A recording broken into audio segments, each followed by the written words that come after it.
Bonjour, je m'appelle Julie Thibault, je suis physiothérapeute à la clinique Mouvement Physiothérapie. Voici notre troisième capsule d'une série de 3.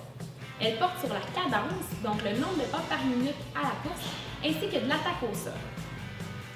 Pour ce qui est de la cadence, on veut favoriser une cadence qui est environ d'au moins 170 pas par minute.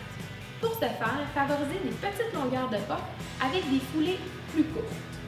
De cette façon, vous allez également favoriser d'avoir une attaque un petit peu plus mi-pied. Un truc pour calculer vous-même votre cadence. Vous allez calculer le nombre de pas du pied droit que vous faites en 30 secondes.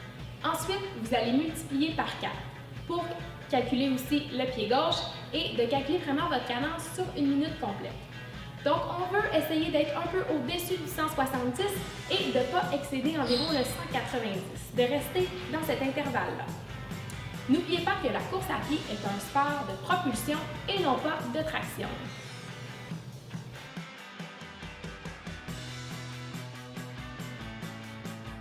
Premièrement, vous devez essayer d'être le plus léger possible sur vos pas.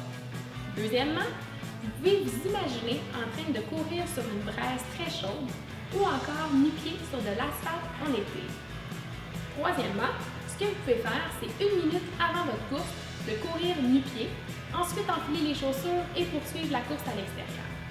Et finalement, un autre exercice à faire, c'est de courir pendant 1 minute sur place et ensuite partir pour faire la course.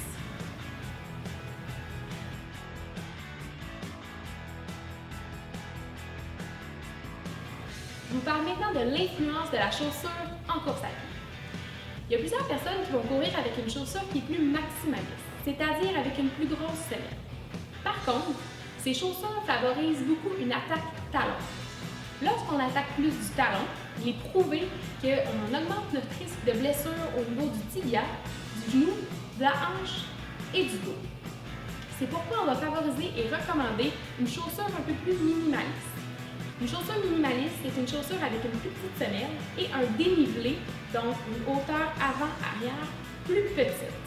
On va être plus près du sol pour permettre à notre pied de bien s'adapter lors de la course. Il ne faut pas oublier qu'une chaussure minimaliste diminue aussi votre risque de blessure et vous permet d'augmenter vos performances. Lorsque vous choisissez une chaussure, n'oubliez pas que le confort est le point numéro 1 à considérer dans l'achat.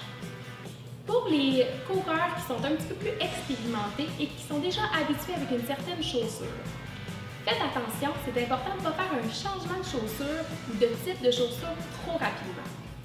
Donc n'hésitez pas, si vous voulez savoir si vous courez avec les bonnes chaussures ou si vous pourriez améliorer vos performances en changeant de chaussure, consultez votre physiothérapeute spécialisé en course à pied.